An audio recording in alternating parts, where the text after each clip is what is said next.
Let's jump right into our movie for the movie group chat. Welcome, everybody.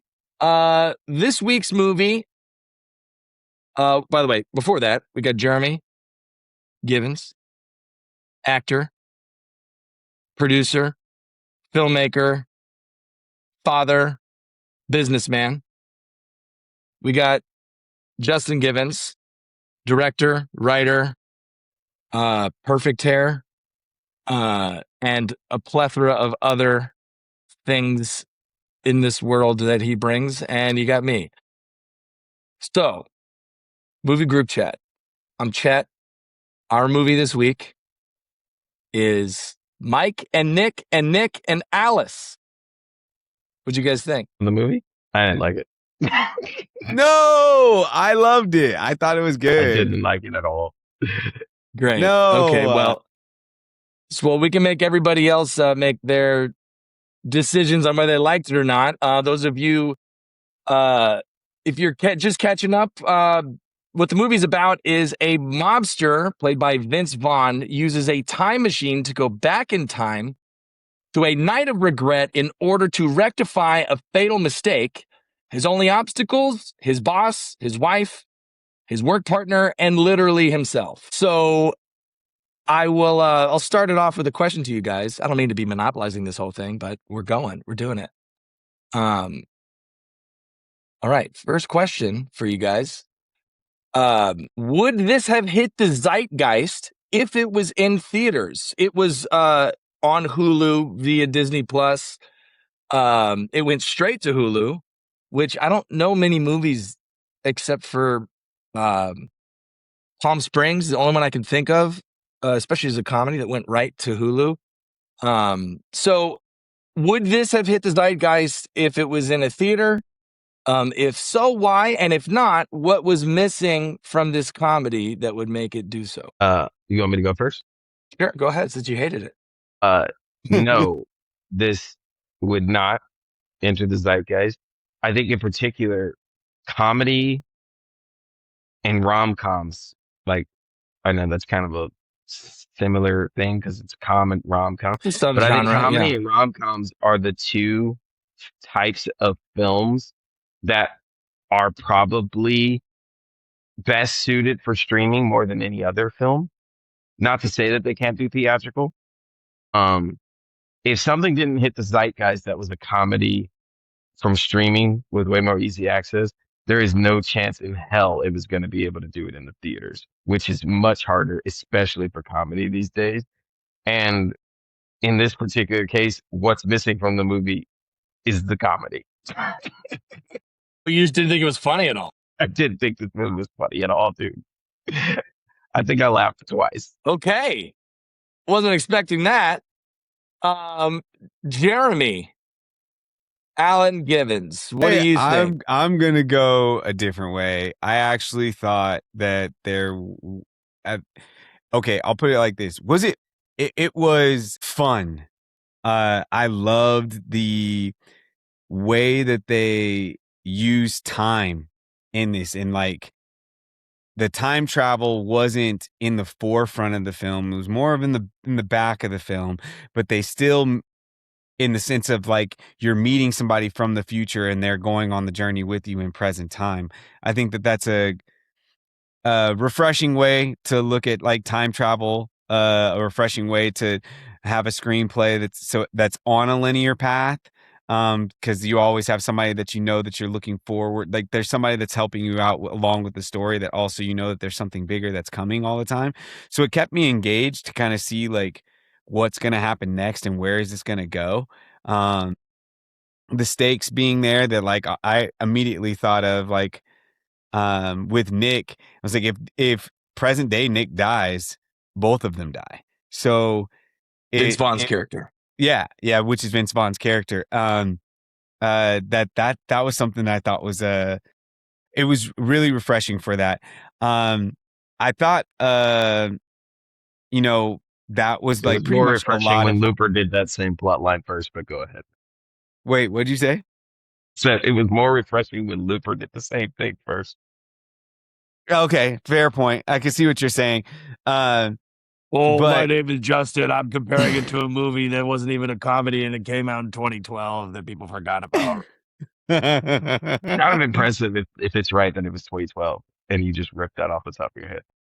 Any movie that you say that came out after 1970, there's a 98% chance I'll know what year it came out if I know the movie. I'm gonna test that, but we'll get back to Jeremy. Please do. It's a Dead thing that Poet Society, 1991. 1989, I believe. Ooh, Oh, first to each one, his did own. he drop it? Did Let's he drop check. the first one? Let's 1989. check. do That was 100. right. I think it Do was Jeremy's 100. right. Drop and do push-ups. This guy dropped the first ball. The first Is How do you it know? ball. Justin? Is it Who's the fact 1989? checker here? Who's the fact Is checker? it 1989? Yes, I just fact checked it. It's 1989. Jeremy's right. Maybe Hey, one day well- we'll have like a fact checker, and so you could check me on that to see it. But So if I had a time Tony machine, Real, I would go like Real was on PTI. Tony Reale. Reality. That's his All name. right. Tony Real. Give me another one so I can do this correctly. Transformers: Revenge of the Fallen. Is that the second one? Yeah. 2009. Come on. No, that's is it? Let's see. 100%. I'll put my whole life on the line. I'll jump into my window. 2009. All right, he got that one. Yeah. One more, and then we'll move on to the next question. Let's move on. Hook. Oh, I got that one. That's 91. Not. Hook is Well, he 90. was supposed to answer it, Justin. I was about to say sorry. 91. It's fine. Outsiders. 80s. Nope. Hold on. Yep. It's I got this one. I'll wait. Hold on. This is great podcasting while this silence. 82. 84. Yeah, shit. That was the one I was going to say Burn. before. What, by the way, that's crazy that was only 2 years before Top Gun. That's what I was thinking. I was like, Oh, it's actually 83. We're both wrong. How about that? okay. All right. So anyway, what I was going to say is, so for me, I think that, I think this would have been so much better in the theater. And it's the idea of a comedy being in streaming and it, hitting the zeitgeist, like you said, Justin. I think that there's no way to test it, but I think it's wrong because I think that's why no comedies have hit the zeitgeist. I think this would be it was much more fun. I watched the second time with my dad and Deb. And it wasn't necessarily like they weren't like gut bust laughing, but it was more fun. Like I really enjoyed it the first time I watched it because I mean, think it's comedy. fun. That's what I would. That's I comedy think it's a and fun mafia. movie. It's like, and I like this director's choices of playing with tone and visuals in a comedy. Like I thought it was very visually cool for a comedy. And I think if it was in theaters, we might have gotten especially this year, people are going to the theaters. And I think that the lack of risk being taken by not putting something like this, which is an action comedy, in a theater is doing everybody a disservice. It's doing the movie, it's doing the audience. And I think something like this gets lost. An action comedy gets lost in the, vast ocean of, it's like content instead of a movie. And I think this was a movie. What I'm thinking now in like what I think I like most about this film is Vince Vaughn. And I think it's just because I think Vince Vaughn is brilliant with comedy, because if you think, there's not really anybody that does what Vince Vaughn does. Like he is the way he can make you laugh. His approach to humor is unique. He's not like Eddie Murphy. He's not like Adam Sandler. He's not like Will Ferrell.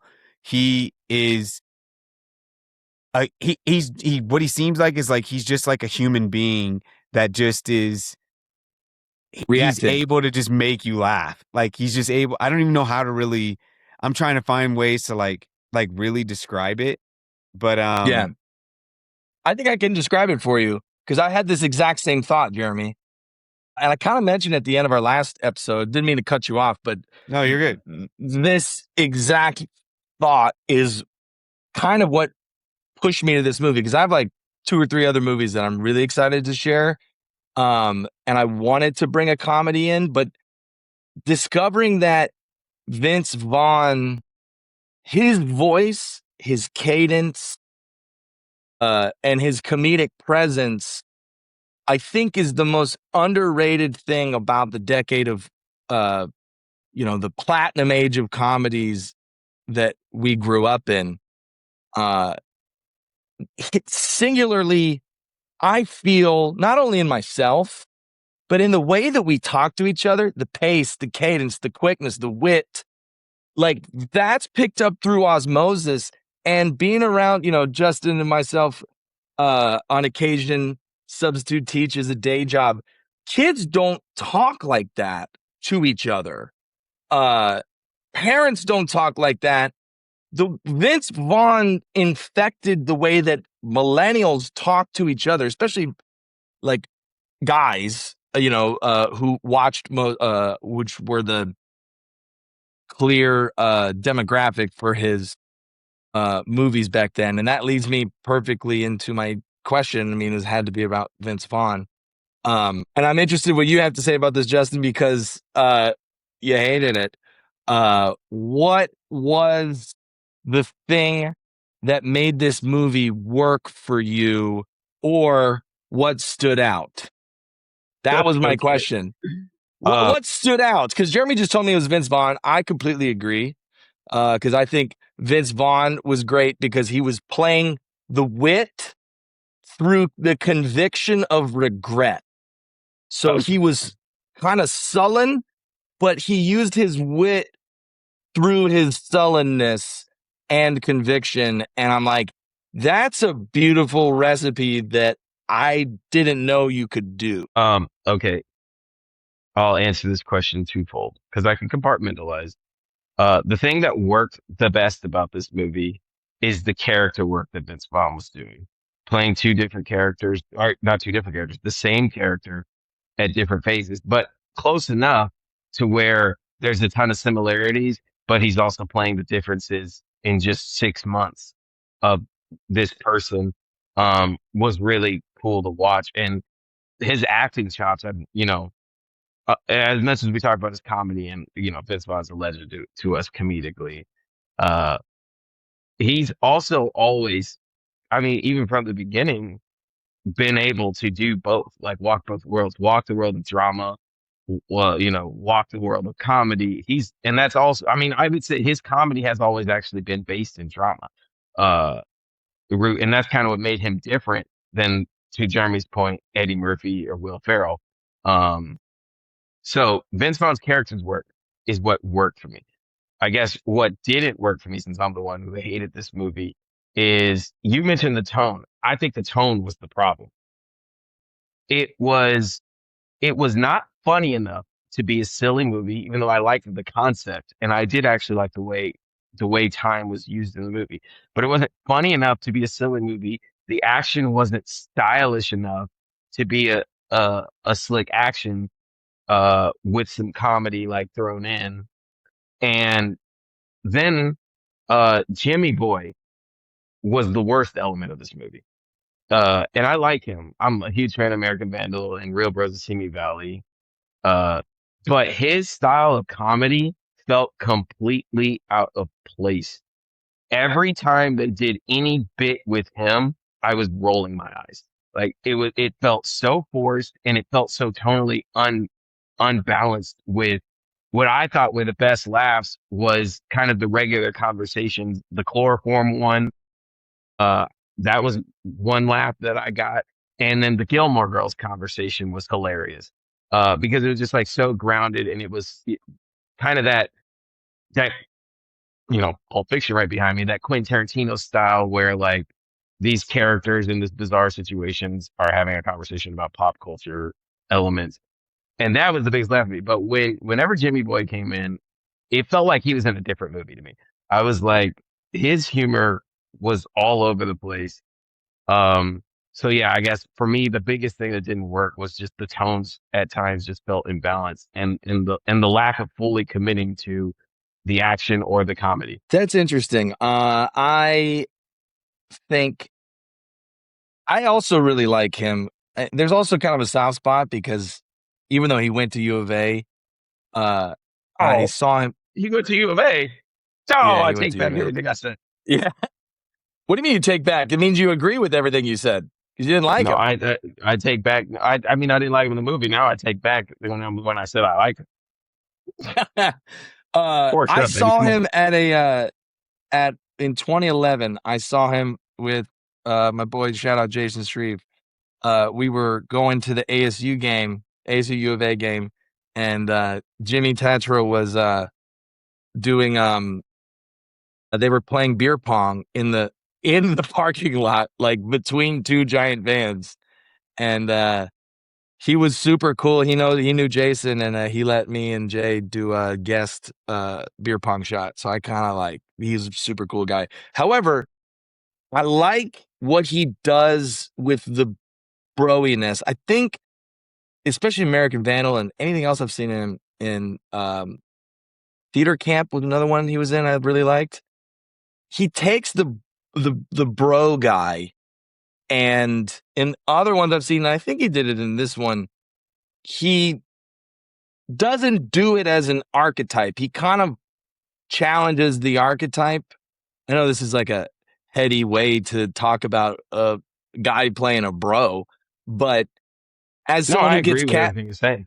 That's what made American as Vandal cool.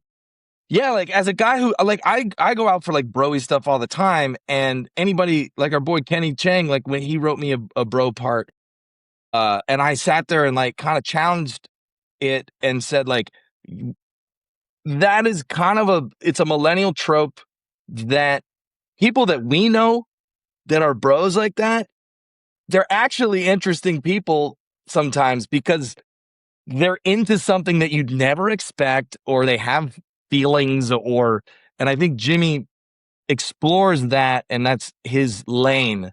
And I liked like that he was Keith David's kid, and they just went with it without explaining it until like the They third did act. explain it though. They ruined it. They ruined it. They did explain it. That was one of my notes because what's weirdly, I had just watched There's Something About Mary right before this, where Keith David is Cameron Diaz's dad, and that is never explained.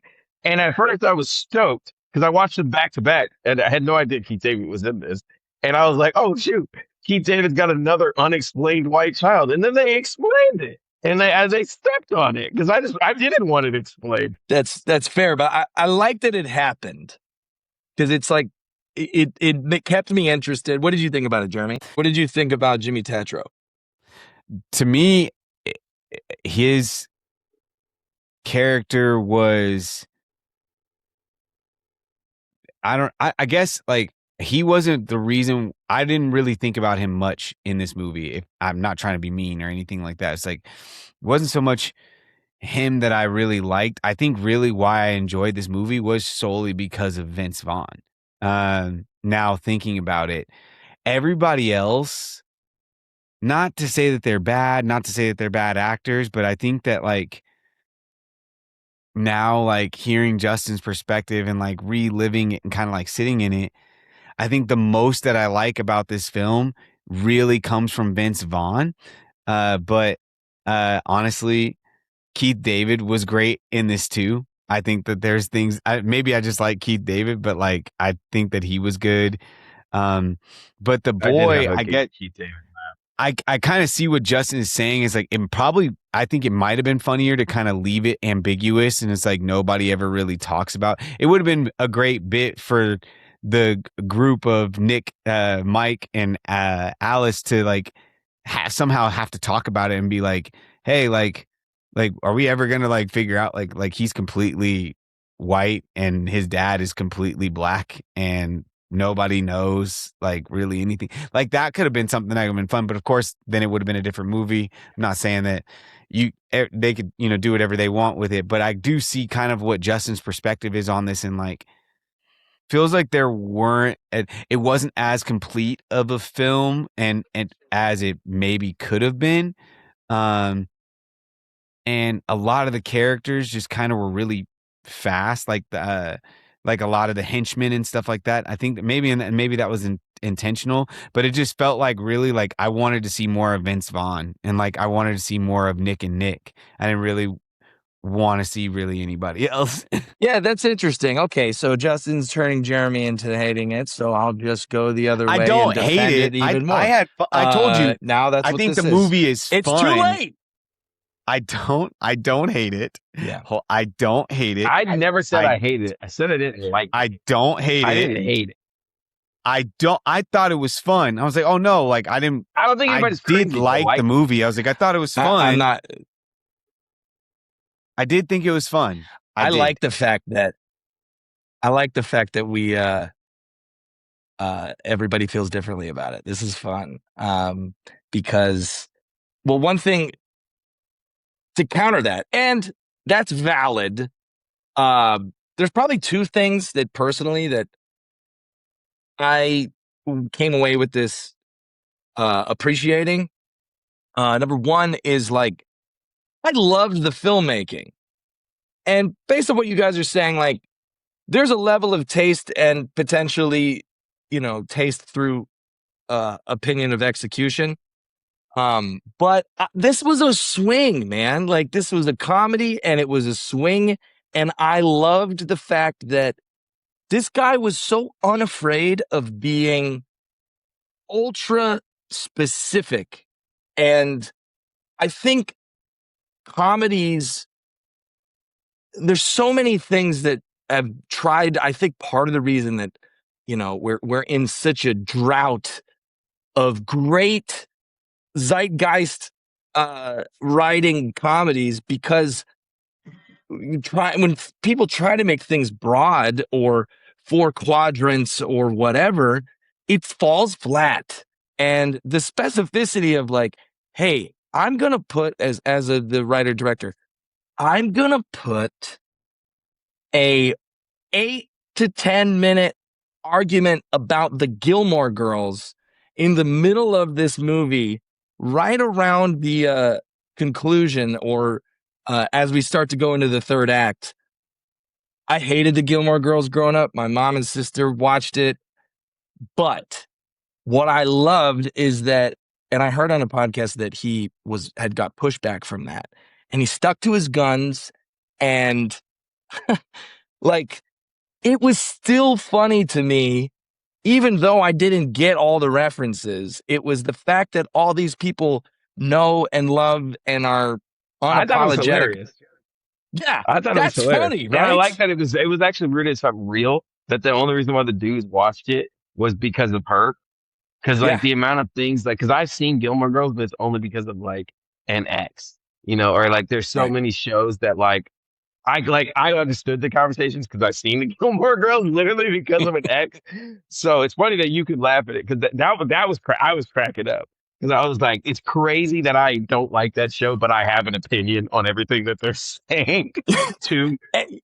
Yeah, and like the other part was the filmmaking, right? So the filmmaking in terms of the visual choices of communication, in terms of like the choppiness, there's a name for it, and I wish I looked it up, but it's like a certain frame blending way of shooting.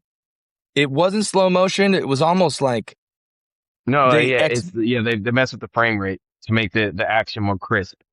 Loved it. I thought it was so interesting, and there's some dope action. You don't see it a lot. And the use of the past prior to that moment, that night, because Vince Vaughn, future Nick is from 6 months ahead.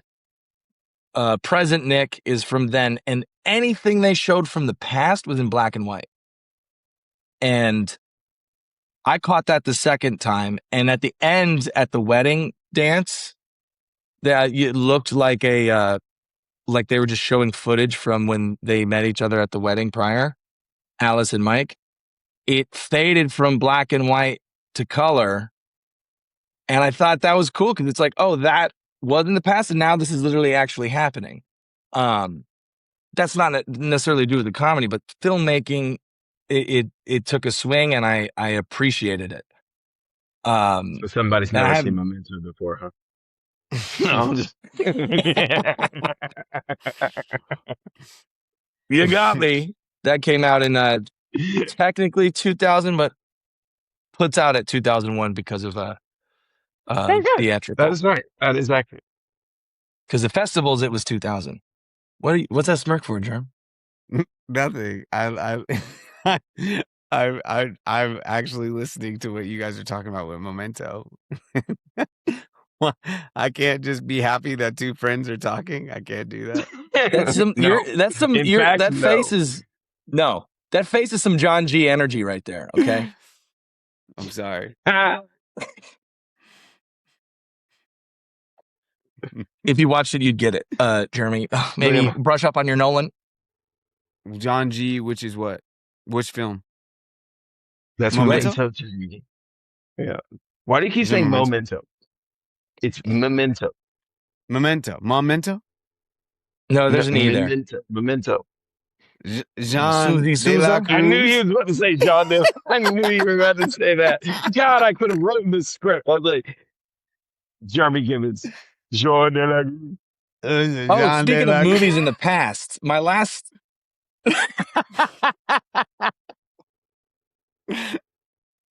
Guys, for our audience here, this is an inside joke. It's the last group. duel Yeah. that he's referencing. We are not supposed John to De do Cruz. inside But jokes. he thought this man, Jeremy, legitimately thought that man's name was Juan De La Cruz the De La entire Cruz. movie. No. And then we were talking about it, and he kept saying Juan De La Cruz, and I was like, "What are you talking about?" He was like, Well, "Matt Damon's Juan character, De- Juan De La Cruz," and I was like, "Bro, Jean De La Cruz? Where did you get that from?" Listen. Susie Souza. We can't. Souza. We can't get caught up in our inside jokes. We're here to review the film. It's totally the current fine. film Speaking that we're of talking about. correct. Speaking of films from the past, my last question here is not necessarily film based, but kind of existentially. Thought I'd posed an interesting question. I thought it was a very interesting choice that he had a time machine, got in there, and decided to go back 6 months to the moment he regretted. Spoiler alert, once he found out that Alice was pregnant with Mike's kid. So, what if you had a time machine? Where would you guys go? That's a good question. Okay, And I'm going back in time before anybody owned parking lots in Hollywood, and I'm buying all the land and just having the easiest business of all time, a parking lot in Hollywood, and charging $40 to park with 2 employees all day, and we'll be a millionaire doing absolutely nothing with the easiest business of all time. that was quick. Okay, interesting and specific, just like this movie. Anyway, go ahead, Jerm. If I could go back in time, I think I would go back to high school, and I would make more movies in high school. I would start making movies like as a freshman and just try to make as many movies as possible and make my own film festival that people could participate in and be a part of. But I think I would the earlier I could go back to where I feel like I could cognitively, comprehensively be able to approach telling a story is when I want to go back to, and I'm just going to start making movies from that point. I love that answer. I have an answer. I won't give you the real answer because it might be illegal. Why? Why can't we have a real It answer? definitely would be. No, we're not going there, especially with Well, this you guy. can't tell us like, well, there's another answer, but I'm not going to tell you that answer. I'm going to tell you a fake answer. No, I'm not going to tell you that answer because the guy with the purple shirt and the teal headband is here, and we're not going to go there. The answer that is fun and interesting and having to do with movies that I would do that doesn't have to do with Nico Harrison would be In 2019, yeah, shut up.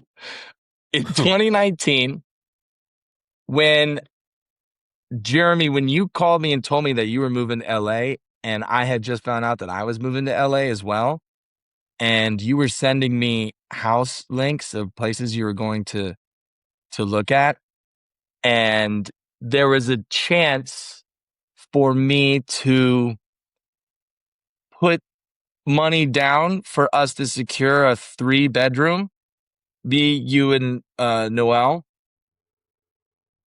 And I didn't do it because I wanted to see it before I went there. If I were to do that, it was in North Hollywood. Do you remember this? No. Yeah, you sent me this, and I said I want to see it before I put it down. And then you guys got that apartment. Typical. I would have. What'd you say? I said typical. Excuse me? Okay, correct, but don't like the tone, just like Justin and this movie. I would have put that money down with you, gotten that house together, and that would have changed the trajectory of what happened with COVID. Probably wouldn't have had to go rent out jet skis for a year, even though that built character. Would have encouraged us, since we'd all be together in a decently sized house, we would be forced to make shit together. Yeah. Make it. So that's my answer. That doesn't have to do with Nico Harrison. Before February 1st. That was a good question. That was a good question. That was good job. Thanks, guys. And so I stand by my parking lot. Have you guys ever seen how much? I've done the math on how much money this parking lots make. I think you guys are sleeping on the easiest way to be a multi-millionaire in human history. If you would have told me even 2 years ago that Justin would give the most commerce-focused answer to this question, you could say I would have lost a lot of money on that Justin. bet. Welcome, Justin. Welcome. You should have gone back in time and made that bet. But listen.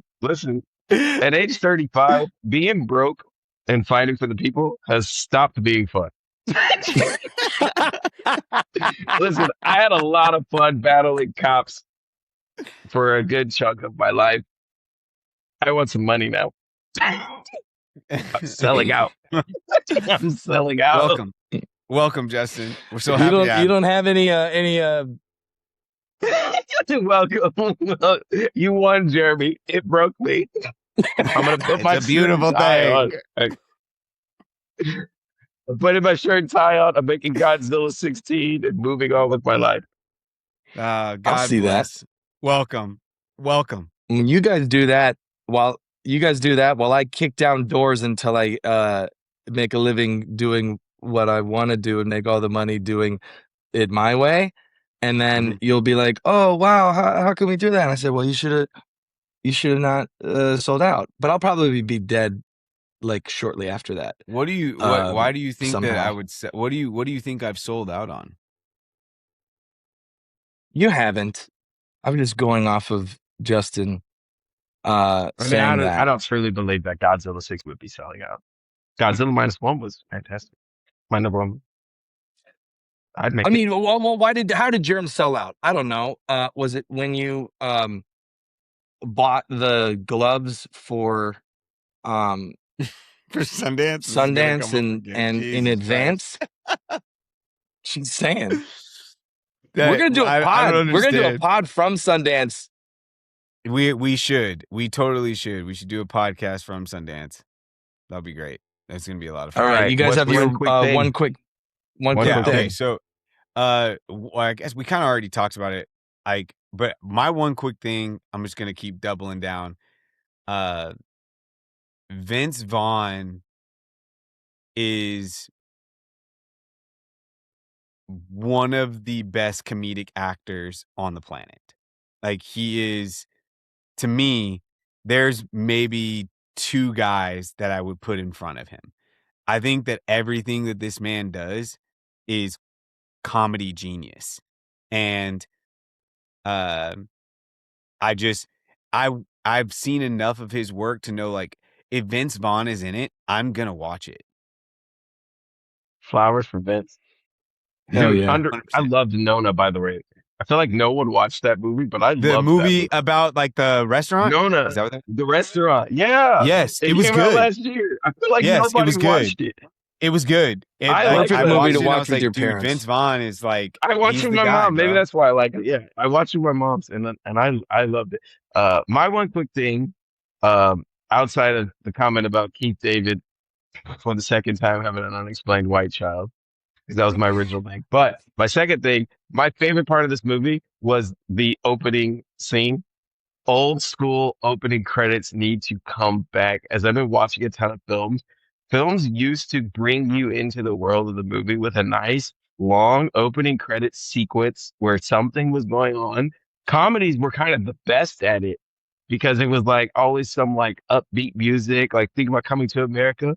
Whoa, whoa, whoa, with that opening tracking shot of Zamunda or like whatever. And Anchorman.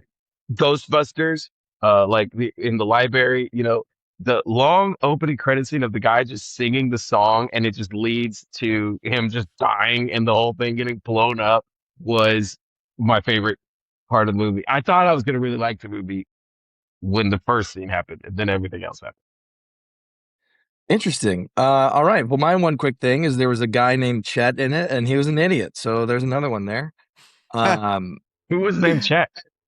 Wait, which The person was named the Chet? pretend cannibal. Yeah, who- the pretend Is cannibal. that was his name? Dolph Yeah, Lundgren. the Oh, the props guy. pretend cannibal. The guy from He was the Pretend Dodgeball. props cannibal. Guy guy. from Dodgeball. Steve- We play Dodgeball. That's that guy. We play Dodgeball. Yeah. Yeah. And Dolph Lundgren was the real cannibal. You guys got that? He died. that was fun. Yeah. I was He like, says why like, is Hey, Dolph Lundgren? Ivan Drago in here. He the cannibal. Ivan Drago. Ivan Drago. They got is Drago in here. He the cannibal. cannibal. Honestly, I was like, that checks. Honestly, that checks.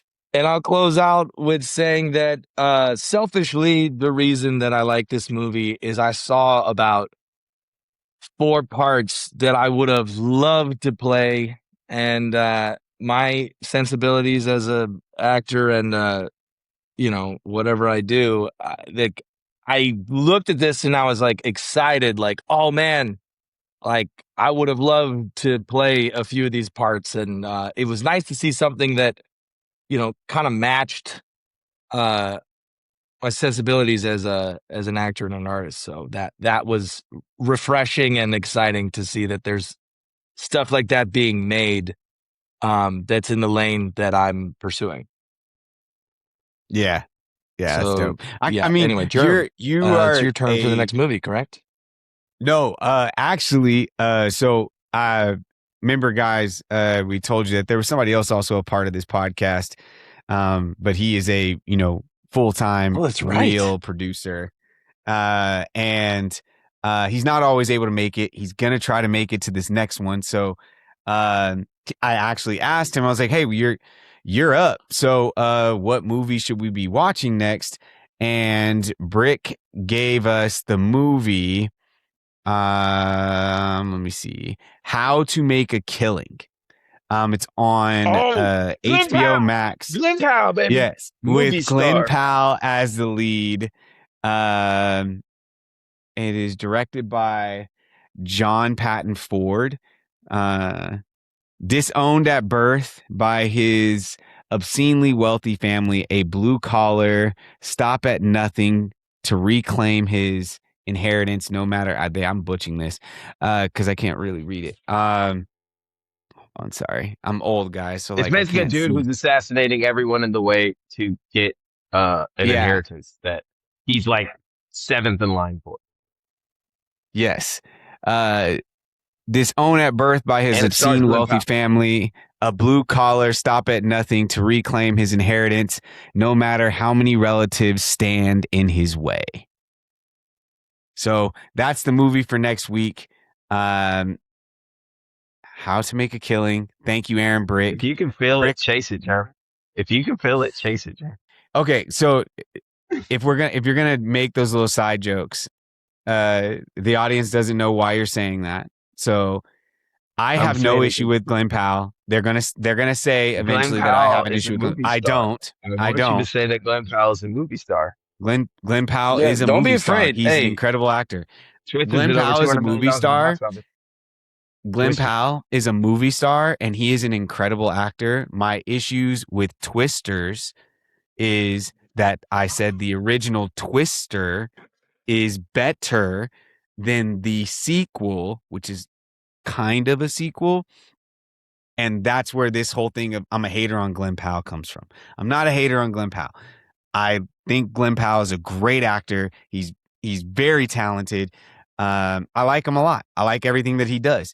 And I'm excited for this movie. And I hope that he kills it in How to Make a Killing. So I'm excited for you guys to be able to watch this. Thank you, Aaron Brick, the producer, for being able to select a movie for us. And hopefully you guys will be able to meet him next week when he comes on the pod, and he'll be able to talk with us too. I don't have anything else. That was everything that we got for this next one. If you do want to, because after Brick, it's up to the audience to be able to make a selection for us on what movie we watch. Email us. What was the email again? Shetty, do you know it? I don't know it. Let's see. You told me to not write it down because people will steal things. So I deleted it. No recollection. I've never said that. You did say that. You did say that. Oh, my name is Jeremy. I have a selective memory. You definitely said that. You definitely said that. I wrote it down in the chat and then unsent it.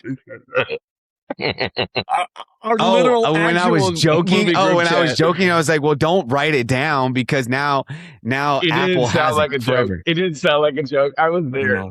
It didn't sound like a joke. Tank Top Germ spoke. America spoke. Tank top. It felt serious. Eventually, you guys will, I guess, be able to understand these inside jokes since nobody here remembers that we weren't supposed to do that, but here we are. When people can understand, if I say Tank Top Jeremy, that you have another persona. If you can feel it, chase it is a movie reference. It's not an inside joke. Thank you. There you go. Thank you guys so much. If you guys want to be a part of it, personal, right? If I say Tank Top Jeremy, it's fine, Chet. And if you don't mind, I want to let the audience know what email that they can use to be able to send us their movie selection. I'm sorry. If you email us at themoviegroupchat@gmail.com, email us your movie selection, what movie we should watch next. We'll pick one of the random ones, and maybe we'll bring you on, and you can talk with us about the film and what you think. Thank you guys so much for listening. Anything else, guys? Yeah. Thank you, guys.